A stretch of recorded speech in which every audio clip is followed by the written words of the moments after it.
পরিচয় পাখি আমাদের পাড়াতে এসে পদ্মপুকুরে এসে বাঁধা বাঁধছে। দেখুন কত সুন্দরভাবে, শীতকালে এসছে এখনো যায়নি, বাচ্চা দিয়েছে, বংশবৃদ্ধি হয়েছে। ওরা থাকার জন্য, ঘর বাঁধার জন্য ওইখানে এই আরেকটা জায়গায় ঘর বাঁধছে থাকার জন্য। দেখুন কত সুন্দরভাবে ওরা দূর থেকে পাতা অন্য অন্য জিনিসপত্র নিয়ে এসে ওরা তাদের থাকার জন্য ব্যবস্থা করছে। তার সঙ্গে দুটো বাচ্চাও আছে, অপরূপ দেখার মতো জিনিসটা। ওই পাশে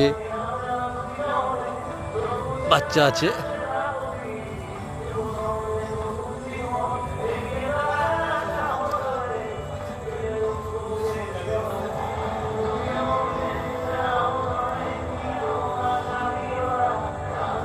তার বাচ্চাকে ঠিক মতো রাখার জন্য, তাদের ব্যবস্থা করার জন্য তার মা কত কষ্ট করে জায়গা বাঁধছে। এটা অন্য জায়গায়